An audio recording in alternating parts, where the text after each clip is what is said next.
Bonjour et merci de nous retrouver sur le plateau d'Un cœur qui écoute votre émission de spiritualité. Aujourd'hui, nous avons la joie d'accueillir Marie-Thérèse Dresser. Bonjour Marie-Thérèse. Bonjour. Alors, vous venez de la région parisienne, vous êtes agrégée de lettres modernes et vous avez enseigné au lycée durant une trentaine d'années. Vous faites aussi partie de l'équipe des biblistes du diocèse d'Évry. Vous venez de publier... J'ai fait partie. Vous avez fait partie? Oui, Pardon. j'ai arrêté. Oui, mais bibliste un jour, bibliste toujours. Voilà, on pourrait dire ça. Et vous venez de publier un livre intitulé « C'est un autre qui nouera ta ceinture, la foi au risque d'Alzheimer », édité chez Salvator. C'est un journal de bord qui raconte un peu les 15 années de votre vie auprès d'un mari, justement, qui était atteint d'une maladie proche d'Alzheimer. Vous allez nous en dire un petit peu plus.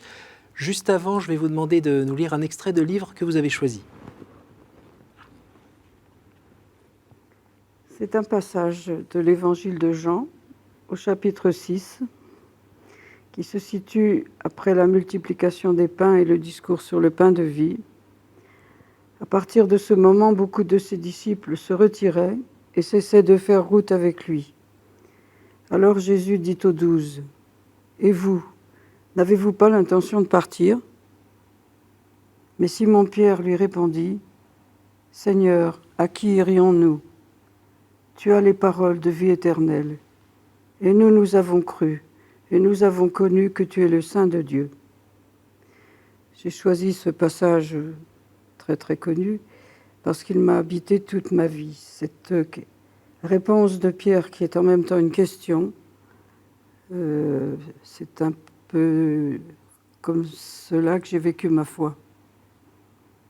Et que vous continuez à la vivre? Et que je continue à la vivre, ou que j'essaie. Alors, avant de commencer, j'aimerais juste vous demander à qui est destiné le livre que vous avez écrit? Eh bien, au départ, il n'a jamais été écrit dans l'intention d'être publié.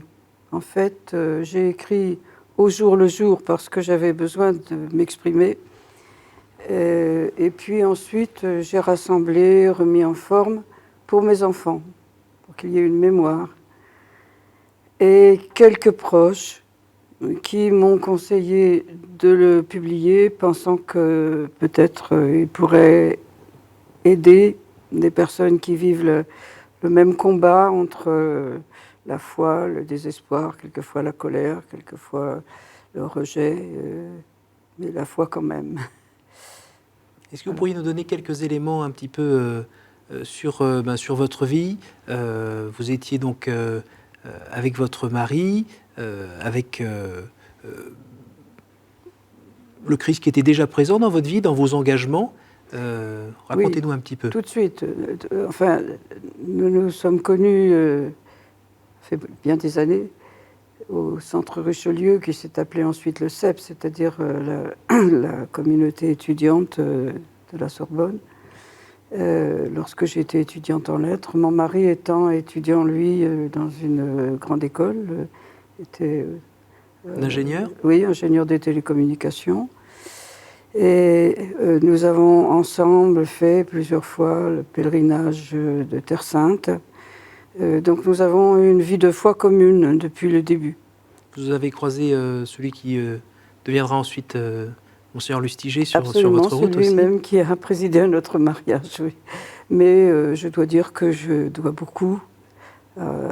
Je n'avais pas une foi, comment dire, si j'ose dire, héréditaire. Il a fallu que je fasse mon chemin un peu par moi-même, mais avec des rencontres magnifiques comme celle-ci. Donc vous avez une vie de couple catholique pratiquant, engagé? Oui, engagé dans la vie de la paroisse, engagé dans divers, pas vraiment de mouvements, nous n'étions pas très disciplinés, mais oui, enfin... Non. Dieu était dans votre vie, c'était pas juste une idée qu'on sortait le dimanche et puis après... Pas du tout, non, pas du tout. Non, Dieu était vraiment dans notre vie et il nous arrivait pratiquement tous les jours de prier ensemble. Nous avons élevé nos enfants comme nous avons pu aussi dans cette foi qui était la nôtre. Et vous vous retrouvez quand même dans cette époque-là avec une grosse épreuve? Oui. Oui. Notre second enfant, notre fils Benoît, est revenu de vacances un jour en se plaignant d'avoir mal à une jambe, et il s'est avéré que c'était un ostéosarcome et qu'il y a 40 ans, pratiquement, on ne guérissait pas. Donc à 16 ans, votre enfant oui, meurt d'un à cancer. 16 ans, oui, un garçon qui était très sportif, il est mort d'un cancer et enfin, j'aimerais dire, là, puisque j'en ai l'occasion, que dans les épreuves qui ont suivi, il a été toujours très présent, parce que nous l'aimions, bien entendu, mais aussi parce que il a fait preuve d'une foi et d'un courage absolument, enfin, qui ont étonné beaucoup de gens autour de lui. À 16 ans. Oui, ça a été vraiment pour nous un témoin de foi très fort. Et après, pour ses frères et sœurs aussi. Et après, vous avez toujours vécu avec ce garçon que vous saviez oui. être là-haut et... Oui, il est toujours présent. Il est toujours présent. Oui, ah oui. Donc ça a été vécu dans le déchirement, on imagine. Une mère n'est pas faite pour voir son enfant mourir. Dans le déchirement, je pense, à tort ou à raison, parce que les médecins ne sont pas tous d'accord sur l'interprétation que j'avais donnée, mais j'ai un peu tendance à penser que ce n'est pas pour rien dans la maladie qui a frappé ensuite mon mari. Après la mort de Benoît, bien entendu, il a fallu vivre, il a fallu élever les 3 autres enfants. Et puis, quand ils ont été suffisamment débrouillés, quand ils ont fini leurs études, c'était le moment où on aurait pu rêver d'être de bons retraités bien tranquilles. Vous avez à peu près 60 ans à ce moment-là ? Oui, c'est ça, il y a une 60aine d'années. C'est à ce moment-là que la maladie s'est emparée de mon mari. Et je pense, mais c'est une interprétation, qu'il portait cette douleur d'une façon très réservée. C'était un homme réservé, et qu'à ce moment-là, ça a explosé.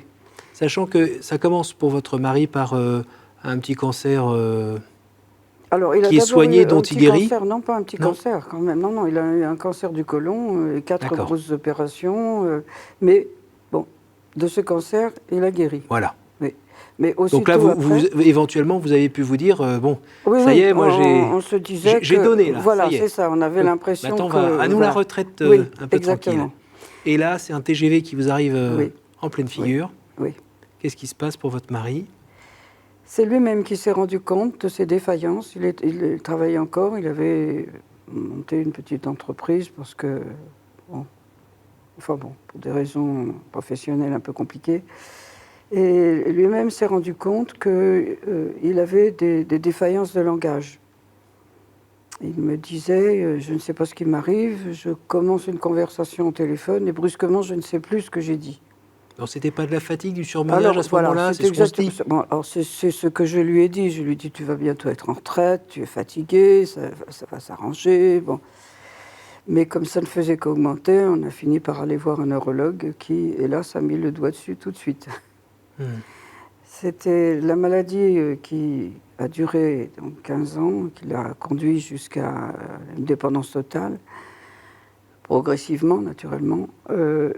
Cette maladie est une maladie qu'on dit apparentée à Alzheimer, c'est-à-dire que, pas tout à fait la maladie d'Alzheimer. C'est ce qu'on appelle l'aphasie progressive primaire. Primaire parce qu'elle va être suivie de toute... Après l'aphasie, il y aura l'agnosie, l'apraxie, enfin tout ce qu'on voudra. Donc l'agnosie, c'est plus de connaissances, l'apraxie, c'est des gestes qui sont plus coordonnés. Ce sont les gestes qui sont plus coordonnés. Alors l'aphasie... c'est, pour expliquer les choses de façon peut-être un tout petit peu pédante, et je m'en excuse, c'est la faculté symbolique qui est atteinte. C'est-à-dire qu'il n'y a plus de rapport entre le signifiant et le signifié. Si je prononce le mot crayon, ça ne veut plus désigner cet objet avec lequel on écrit. Si je l'écris, c'est la même chose. Et si je le vois ? Et si je le vois, au bout de peu de temps, et ça c'est l'apraxie, je ne sais plus à quoi ça sert. Donc là, il y a une dégradation qui est terrible. Et je pense que le moment où mon mari a le plus souffert, à partir d'un certain temps, ça n'a plus été tellement facile de savoir ce qu'il ressentait, mais le moment qui a été certainement le plus dur pour lui, ça a été le moment où il était encore conscient. Et il se voit disparaître. Et il voyait très bien ce qu'il attendait. Alors, Oui. lui et vous, à ce moment-là, quand on voit ce tunnel qui a l'air quand même bouché Oui, et oui. noir, qu'est-ce qui se passe? C'est la révolte? Il y a un moment C'est un de scandale? sidération. Ah On ne oui, comprend pas. On ne d'accord. comprend pas. Et on se fait des illusions, on se raconte que les médecins peuvent se tromper, que bon, c'est bien normal de temps en temps d'oublier un mot. Enfin, on se raconte une histoire. On se la raconte personnellement, et là où c'est particulièrement douloureux, c'est que, je crois que je dis ça au début de mon livre, l'aphasie, qui est une maladie, euh, peut apparaître aussi là dans le couple. On devient entre guillemets aphasique parce qu'on n'arrive plus à... tout est trop douloureux, donc on a du mal à se parler. On souffre la même souffrance, mais en même temps, on a du mal à la partager. À ce moment-là, vous aviez, vous aussi, vous commenciez la retraite ou vous avez continué à garder des Non, activités j'avais déjà pris une retraite anticipée pour aller suivre des cours de Bible à l'Institut catholique, parce que bon, j'avais, en accord avec mon mari, j'avais décidé de laisser de côté le travail purement littéraire et enseignante pour faire autre chose et pour d'abord avoir besoin de connaissances et d'approfondissement aussi que nous partagions. Et puis ensuite, pour parler, pour échanger sur l'écriture avec d'autres personnes, d'où les groupes bibliques. Et est-ce que ça, j'imagine que oui, hein, ça vous a aidé à vivre un petit peu au début ou pas du tout? Considérablement. Oui. Considérablement. Mais pas simplement avec l'esprit occupé par autre chose? Non, non, non, non, non. Ça a été quelque chose de très fort pour moi, de pouvoir exprimer ce que j'avais tant de mal à exprimer parce que c'était trop dur, pouvoir le trouver chez Job, dans les psaumes. Dans les psaumes, oui. Alors, les psaumes, oui, j'ai dévoré les Oui. psaumes. Avec certains qui n'ont pas une fin forcément heureuse. Non, Ils continuent à certains hurler sont jusqu'au bout. Hein. Certains sont même très violents. Bah oui, il n'y a pas Dieu qui console à la fin et qui non, fait non, non, tout non, s'arrange. non, c'est pas de la magie. Ah non. Et, non, non, il faut vivre ça. Et c'est aussi comme ça chez Job. Il faut porter cette souffrance tout en ne comprenant pas pourquoi. Bah, comment on fait? Pourquoi? Parce que c'est inhumain ce que vous êtes en train de dire. Surtout aujourd'hui dans une civilisation où Oui, oui, quand il y a un problème, on l'enlève, oui, on ne veut pas le voir, on éloigne tout ça. Comment fait-on? Je pense que là, c'est à la grâce de Dieu. Alors, on s'habitue quand même ou pas? On s'habitue jamais. Non, on Non, ne s'habitue pas. Mais il y a des moments de colère extrême, de refus, de révolte. On hurle vraiment contre Dieu? Oui, mais en Ou même on temps... hurle vers Dieu? Oui, oui, en même temps, je dirais que se mettre en colère contre Dieu, c'est encore avoir la foi. Oui, parce qu'on C'est s'adresse encore à croire en quelqu'un. Dieu. Le pire qui pourrait arriver, ce serait de dire « il n'y a pas de Dieu ». Et c'était là ce qu'on entend si souvent, pourquoi la souffrance? Et vous avez été tenté un moment d'aller dans ces zones-là? Quand on est trop fatigué, quand on voit le mari avec qui on a signé, avec qui on a vécu tant de choses, et là, il n'y a plus personne quasiment. Je dois dire, pas tellement, pas tellement. J'ai plutôt crié. Crié intérieurement, bien sûr, mais crié. Tu ne peux pas nous faire ça. Et puis bon, j'ai parlé des psaumes et de Job, mais bien entendu, il y a la figure de Christ au milieu. Et bon, le Christ à Gethsémani, le Christ sur la croix qui crie « Père, pourquoi m'as-tu abandonné ?» Je pense que ce qu'on pourrait considérer comme une faiblesse toute humaine, qui est en même temps divine, nous exonère quelque part de notre propre révolte.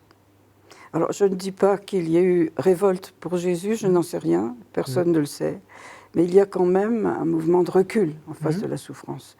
Et ça, je crois que c'est ce qui m'a porté. Ce qui m'a porté aussi, mais j'espère que c'est sensible dans mon livre, c'est que j'avais d'autres enfants que celui qui nous avait quittés. Et puis des petits-enfants qui sont arrivés aussi. Des petits-enfants qui arrivaient. Bon, plusieurs sont nés quand leur grand-père était déjà assez... Il y en a 9 aujourd'hui, hein? Il y en a 9 aujourd'hui.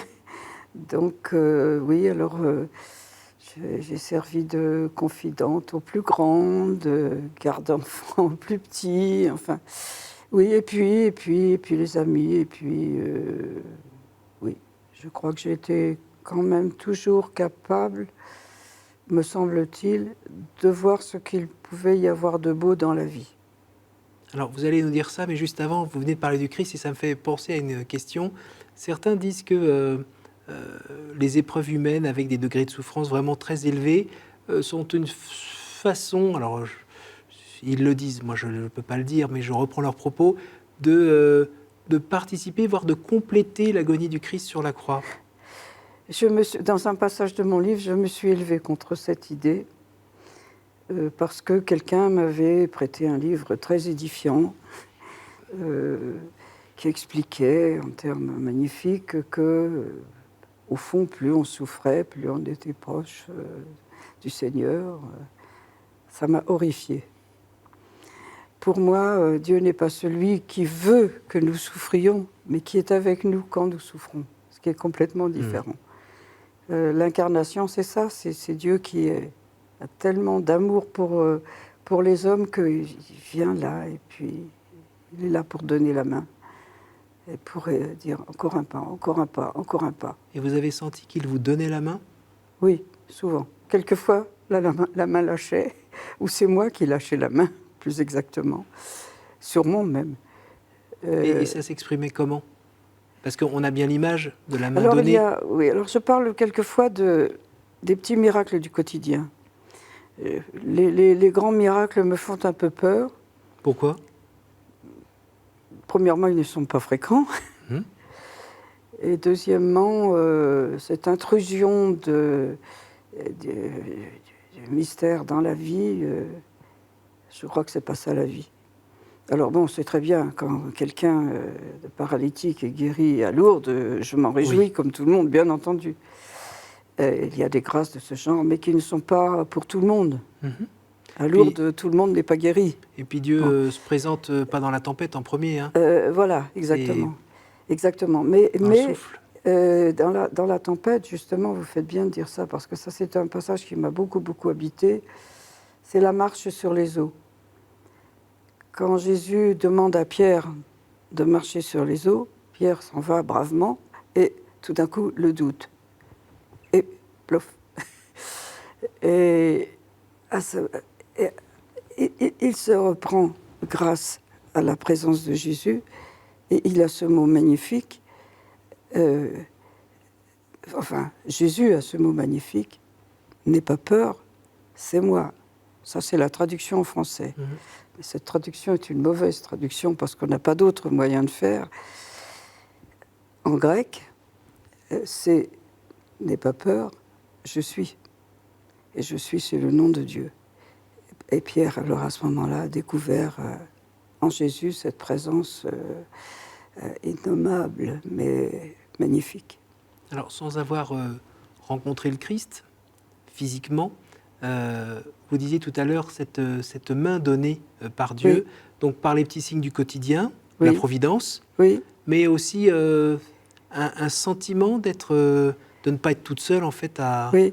C'est ça un petit peu? Oui, d'abord parce que j'étais entourée, ça bien entendu, par mes enfants qui ont toujours été très proches et très attentifs, très partie prenante, bien sûr. C'était leur papa qui était en train de mourir sous leurs yeux.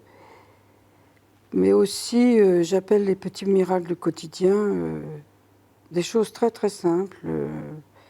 Par exemple, c'est tout bête. Un jour où je venais de voir mon mari, alors que j'avais déjà été obligée de demander de l'aide parce que c'était devenu impossible pour moi de l'assumer au jour le jour, je revenais de le voir et c'était un très mauvais jour parce que dans ces maladies-là, il y a des phases de calme absolu et de violence. C'était un jour violent, j'étais vraiment très déprimée. Et m'arrêtant chez ma dernière fille, son petit bonhomme, celui qui maintenant a 8 ans, et qui avait à l'époque 5 ou 6 mois, était sur son tapis de jeu. Et j'ai assisté à cette chose aussi banale, aussi ordinaire que possible, mais aussi merveilleuse que possible, ce petit bonhomme a découvert qu'on pouvait découvrir le monde à quatre pattes, avancer. Et il avait un sourire tellement radieux que ça a complètement changé mon état d'âme. J'étais désespérée à ce moment-là. Et non, c'était la vie. La vie était là. C'est le petit-fils de son grand-père aussi. Donc la vie de son grand-père était peut-être en train de s'éteindre, sûrement. Mais la vie était en train de naître là. C'est ce que j'appelle les petits miracles du quotidien. Alors, ce que vous avez cherché à dire à travers ce livre, c'est que votre foi, vous avez bien au fond du cœur et qui s'était épanouie dans notamment vos premières années de mariage, et bien là, s'est retrouvée face à cette épreuve très difficile et confrontée, et un peu comme une balle qui vient taper contre un mur. Absolument, absolument. La foi, ça n'est jamais facile, mais j'ai quand même un petit peu envie de dire, quand tout va bien, bon, pourquoi pas. Et quand tout va mal, alors là, c'est la grande, grande question. Et on se heurte au mur de l'impossible, on se heurte au mur de ses faiblesses et de ce refus qu'on a forcément. Un refus de la souffrance, ça c'est humain, c'est normal. Et alors là, oui, la foi est en grand danger, mais en même temps c'est ce qui l'a guéri. Moi, j'ai eu ce sentiment, d'une certaine façon, de devoir approfondir ma foi, parce qu'elle était soumise à l'épreuve. Ah oui. Il y a eu des gens sur votre route qui vous ont aidé, la lecture de la Bible. Alors là, pas rester seul, en tout cas. Non, j'ai eu cette chance, j'ai beaucoup d'amis. J'ai eu tout simplement un entourage paroissial qui est très amical et très profond. Il y avait auprès de moi aussi, enfin, ce franciscain qui a préfacé, le Père Luc, qui je rends hommage là, quelqu'un qui nous a bien connus, qui a connu très bien mon mari aussi. Et puis mes enfants qui étaient très proches. Et ça, c'est très précieux. Aujourd'hui, vous pouvez dire que vous avez eu des moments de doute? Oui, de doute, plus de colère que de doute. Et comment ça s'est arrêté, ces temps de colère? Ça s'est arrêté tout seul? C'est le temps qui a fait son travail? Ça veut dire quelque chose, oui. le temps adouci, le temps... Oui, enfin... Pour vous, ça veut dire quelque chose ou ça veut rien dire? Ça dépend énormément. En fait, la situation de ceux qu'on appelle, entre guillemets, les aidants, les proches du malade, cette situation, enfin, leur état d'âme dépend énormément de l'état du malade. C'est-à-dire que c'est constamment en dents de scie. Alors, le jour où... C'est usant, d'ailleurs. Oui, c'est très, très usant. Le jour où mon mari n'était pas trop mal, on faisait un petit tour. Pendant longtemps, il a marché. Donc, on faisait un petit tour dans le parc, sans pouvoir s'exprimer autrement que par des gestes très ténus, une petite caresse, le son de la voix aussi, je crois, avait son importance. Mais bon, alors, il y a ces moments-là qui sont qui ont une certaine douceur. Et puis, alors, les moments où ça ne va pas, soit parce qu'il a une crise de violence, soit parce que on voit qu'il est très mal. Ou c'est plus animal, là. Oui, alors là, c'est difficile, c'est très difficile. Et c'est là où il faut avoir cette chance que j'ai eue d'être entouré, de ne pas être seul en face de cette souffrance-là. Alors, on arrive déjà à la fin de l'émission. C'est le temps des 3 questions rituelles. Quel conseil donneriez-vous à quelqu'un qui vous dirait « J'ai envie de rencontrer Dieu, par quoi dois-je commencer ?» Je dirais qu'il faut commencer par abattre ses propres barrières, et en particulier les barrières trop intellectuelles, et se laisser bousculer. Si je lui dirais, si toi tu ne le trouves pas, lui te trouvera. C'est lui qui nous a aimés le premier. Quel est votre héros, votre saint, la personne que vous trouvez admirable? Saint François, je pense. Saint François d'Assise. D'Assise, oui. Au jour du jugement, qu'aimeriez-vous que Dieu vous dise? J'aimerais que Dieu me dise, même si c'est très maladroitement, tu as su aimer. Et un jour, tu m'as demandé d'être reçu dans une simple auberge, là où s'arrête le voyageur. Et entre. Ils sont là, ils t'attendent, tes bien-aimés. Ils attendent que tu les rejoignes. Voilà. Merci beaucoup, Marie-Thérèse. Merci beaucoup de nous avoir partagé cette expérience, puis cette vie de foi qui s'est maintenue grâce à Dieu. Grâce à Dieu, oui.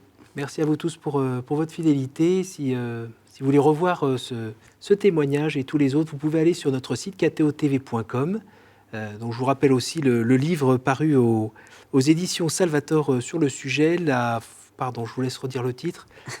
C'est un autre qui nourra ta ceinture. Autre pouvant s'écrire, est-ce que j'ai le temps? Oui. Oui. Pouvant s'écrire avec un petit A, alors c'est le sens obvi, et peut-être avec un grand A, parce qu'on est bousculé.